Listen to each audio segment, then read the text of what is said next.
Bonsoir à tous. Soyez les bienvenus. C'est la fin, c'est la soirée de clôture, c'est la fin de cette nouvelle édition du Certain Regard. On commence par... Le prix spécial, Un Certain Regard. Michael Duc de Witt pour La Tortue Rouge. Red Corton, La Tortue Rouge. C'est aussi un premier film.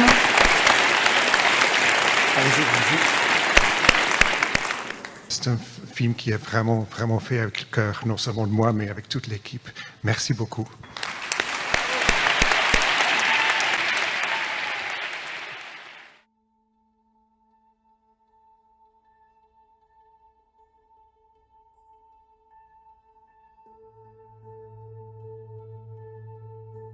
C'est l'histoire d'un naufragé sur une île déserte tropicale. L'histoire raconte qu'il reste sur l'île. Il veut rentrer sur l'île, il ne veut pas rester sur l'île parce qu'il n'est pas chez lui, il veut quitter pour rentrer chez lui. Mais finalement, il apprend à rester sur l'île et à trouver sa place. Quand j'ai commencé à faire le long métrage, j'étais très conscient que je devais apprendre à toute vitesse toute une nouvelle dimension de mon métier, que je sentais que je maîtrisais suffisamment dans le cours. On était tous d'accord qu'il fallait peaufiner l'histoire, qui est assez simple et assez lent par moment, le plus possible, que le spectateur ne s'ennuie pas. Ça, c'est une nouvelle chose que j'ai dû apprendre. Il fallait développer les personnages.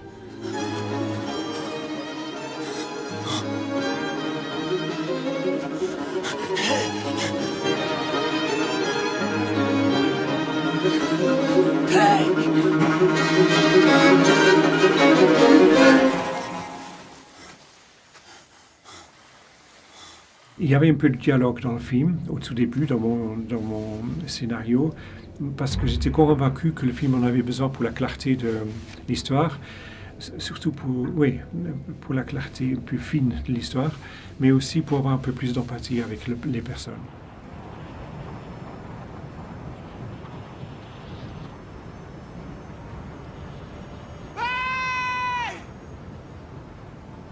On a encore réfléchi et on s'est dit, ça serait mieux de laisser tomber le dialogue. Nous, on croit que c'est possible dans le mouvement, dans le jeu des acteurs, de dire assez clairement ce qui se passe. Alors dans ce cas-là, on y va.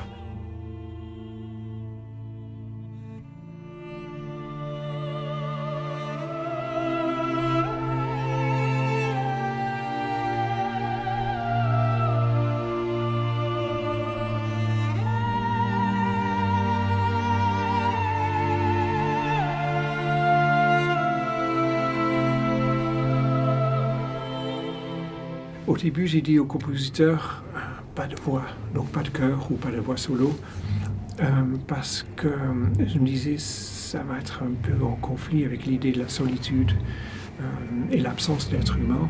Et ça fait bizarre d'entendre une voix ensuite qui chante quand il est tout seul sur l'île et que c'est pas la voix du personnage.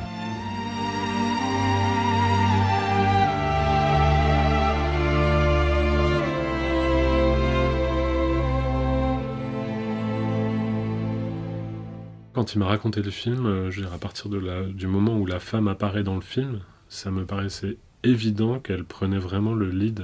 J'avais besoin d'exprimer dans la musique cette part de féminité, ce virage dans le film. Il y a un moment où elle lead vraiment la musique du film, c'est la séquence de l'amour dans le ciel. Elle le prend par la main, elle l'emmène.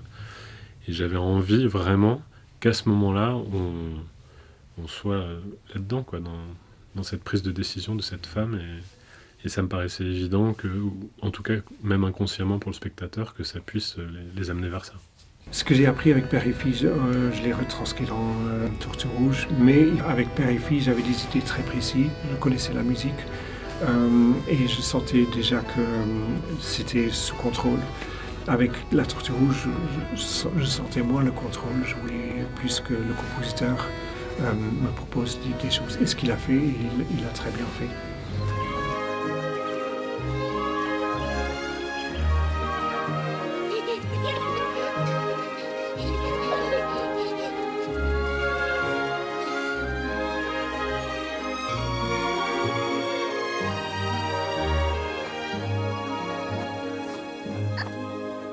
avec père et fille, c'était évident. Il y a quelque chose dans le rythme de la valse qui est circulaire, qui marche très bien dans l'histoire et même dans la beauté d'une roue qui tourne.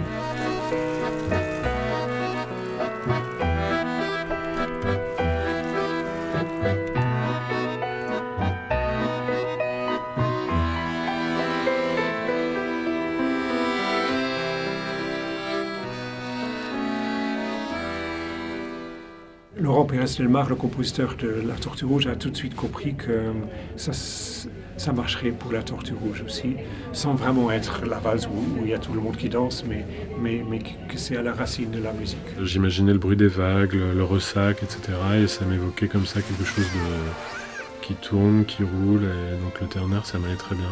Toute la musique du film n'est pas en ternaire, mais par moments, j'en ai eu envie, ouais.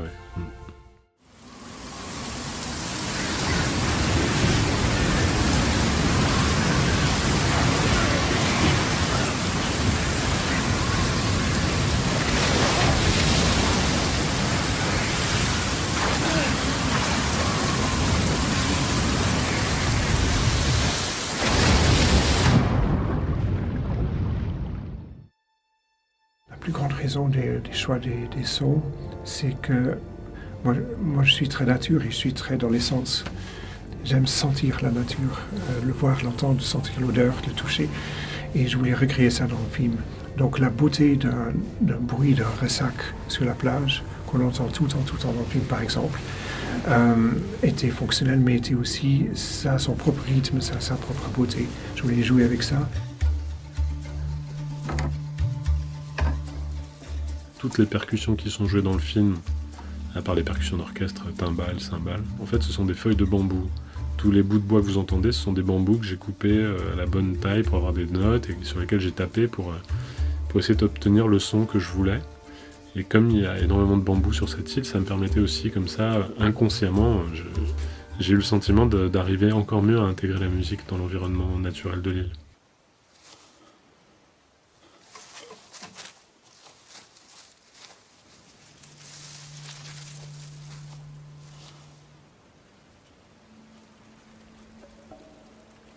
Avec le son, il fallait aussi que la fluidité de l'histoire soit soutenue par la fluidité du son. C'est très, très, très important que la musique et les sons ne se cannibalisent pas, qu'il y a une harmonie entre les deux,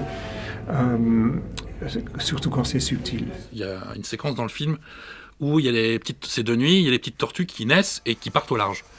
Et en fait, par exemple, là-dessus, je sais que Laurent, à la musique, il avait fait tac tac tac tac comme ça, et nous, au montage son, on les avait fait aussi. Et en fait, les deux ensemble, ça a lutté plutôt que de se battre au mixage pour savoir qui voilà, en fait tu choisis, il suffit de s'appeler, et au mixage de la musique, Fabien il savait ce qu'on avait fait nous au montage son et ce que Laurent avait fait, et du coup c'est plus simple de faire des choix en fait.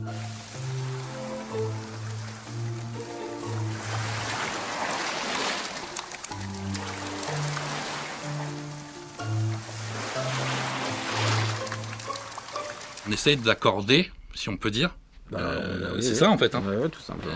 D'accorder en fait les sons, les grillons, les insectes, tout ce qui est sonore en fait et musical comme son, rythmique, ouais, avec la musique pour que ça s'imbrique le mieux possible en fait.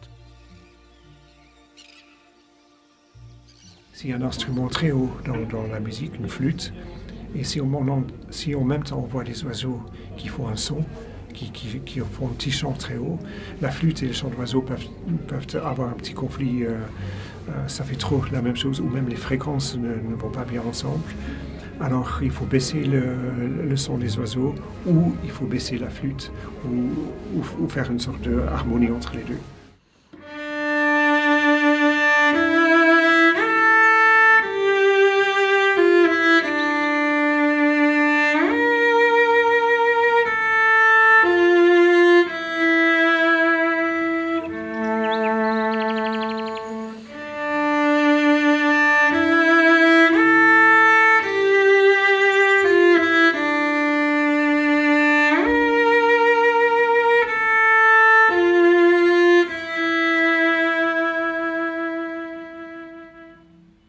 On a décidé, ce qui se fait rarement, de mixer la musique du film. Généralement, la musique du film est mixée dans un studio musique, et puis elle nous est amenée au mix déjà mixé avec quelques éléments séparés qu'on peut rééquilibrer, mais généralement voilà, le mix musique, nous, il est déjà fait, on n'y touche pas. Là, quand le film a été terminé, on s'est dit qu'il voilà, fallait qu'il y ait une vraie unité sonore sur ce film, qu'il ne pouvait pas y avoir un montage son d'un côté, une musique de l'autre. On a proposé à la production de mixer la musique dans l'Audi Cinéma, ce qui se fait quasiment jamais. Ma principale crainte était effectivement que la musique arrive et reparte et qu'on s'en rende compte.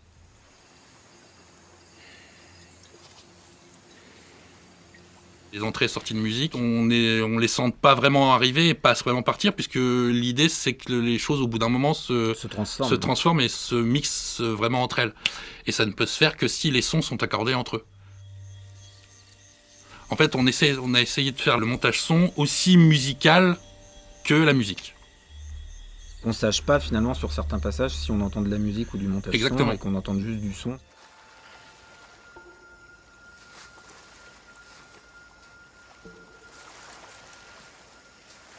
Les textures analogiques que j'ai créées pour le film, la façon dont je pouvais en faire usage, c'était de nous immerger au sens propre avec ces sons-là.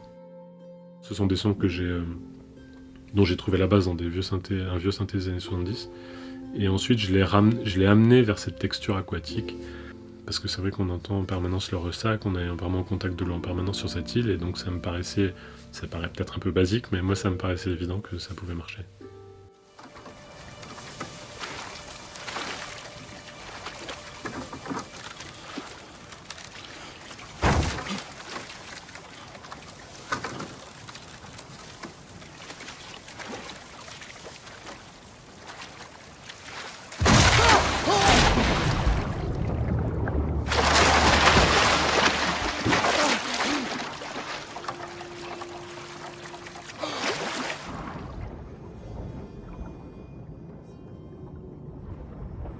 La partie la plus importante du travail que j'ai fait sur ce film, c'était déjà de ménager le silence au début du film. Sur les 20 premières minutes, il y a très peu de musique, parce que j'avais vraiment envie qu'on soit confronté à la brutalité de la nature et de cette île et de cet environnement hostile. Qu'on soit vraiment avec lui, et qu'ensuite, dans cette deuxième partie, on puisse être effectivement dans une installation d'une vie de famille. Et effectivement, sur le début, j'ai ressenti plutôt de l'appréhension, de l'angoisse. Et je trouvais que c'était très bien que le silence permettait de l'exprimer encore plus fort. Alors après, à quelques exceptions, quand il est dans le goulot d'étranglement sous l'eau et qu'on se demande s'il va arriver à en sortir, là j'ai eu envie de mettre des textures qui, pour moi, augmentaient encore le stress.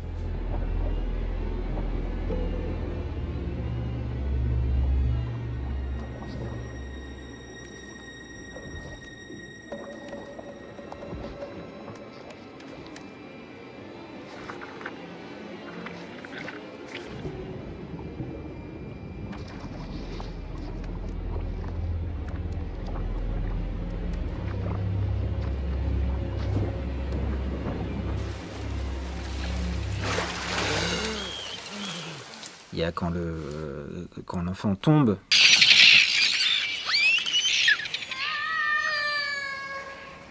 La panique se fait avec pareil, c'est les sternes qui piaillent, oiseaux, qui tournent.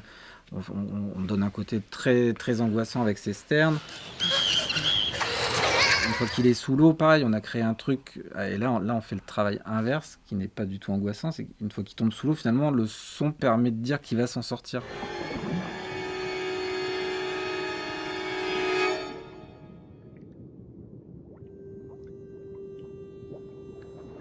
Et souvent, le silence crée tout le temps un malaise. Ouais, c'est vrai. Crée tout le temps un malaise. Qui permet justement Voilà. d'appuyer quelque chose, soit de pas surenchérir derrière, ou de surenchérir.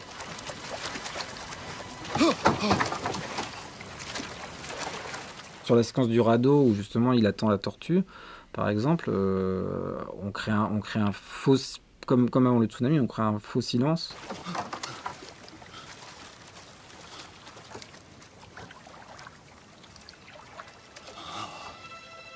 Juste avant cette séquence de tsunami, il y a ces oiseaux qui piaillent fort, fort, fort, fort. Et du coup, forcément, tu crées un silence pour pouvoir amener en fait quelque chose d'encore plus fort.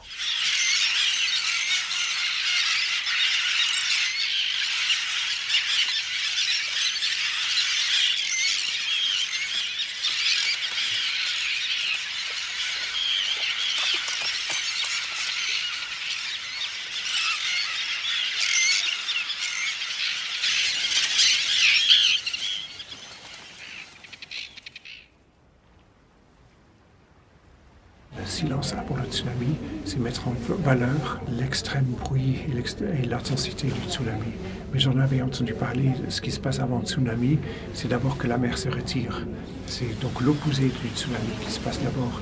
Dans l'animation, on fait ça beaucoup avec les mouvements. Si par exemple, moi je vais partir là, moi je suis un personnage dans l'animation et je vais partir là avec énergie, je fais d'abord le mouvement opposé pour ensuite partir là. On connaît, ça accentue les mouvements.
C'est une scène particulière parce qu'au début du travail de la musique d'un film, ce que je fais, c'est je fais une séance de ce qu'on appelle le spotting, c'est-à-dire que on se réunit avec le réalisateur ou la réalisatrice et on définit les endroits où il y a de la musique, des endroits où il n'y en a pas potentiellement. Après, évidemment, ça peut changer en fonction de l'écriture de la musique. Je peux proposer des endroits de la musique où ce n'était pas prévu et inversement.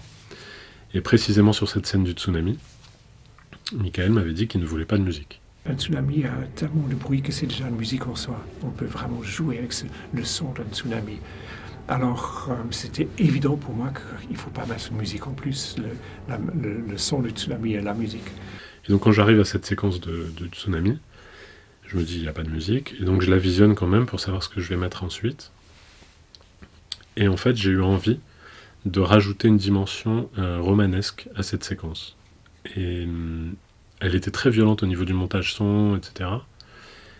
Et je la trouvais presque trop violente et j'avais moins d'empathie pour les personnages qui étaient en train de tout perdre. Et non seulement il avait mis une musique sur le tsunami, à fond, vraiment bien là, une musique, mais avec une voix d'une chanteuse. Il avait enregistré une chanteuse le jour avant, il m'a fait une surprise. Et ma première réaction, c'était un choc parce que j'étais très clair que c'est pas ça que je voulais.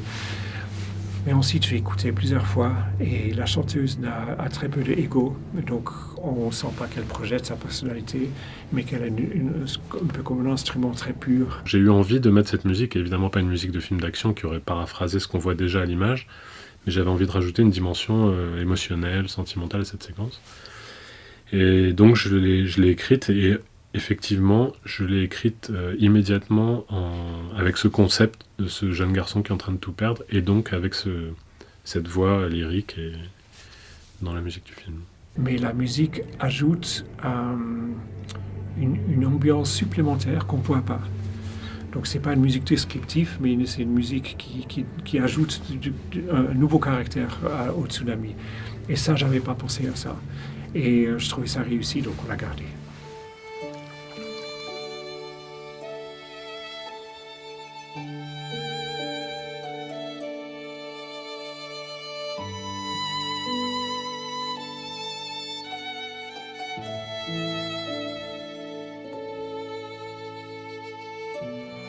Moi, je crois que la Tortue Rouge est un aboutissement.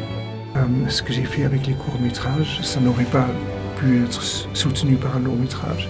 On est trop loin.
de nuit, sous les tropiques, il y a des grillons de nuit.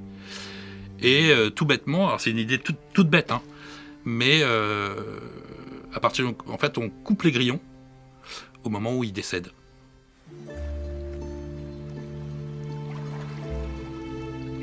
Le silence place le spectateur en apnée, en fait. Oui, c'est ça. Parce qu'on si le spectateur est vraiment dans le film, il vit le voyage que ça doit procurer, le spectateur va respecter le silence, et s'il respecte le silence, ça le plonge forcément en apnée.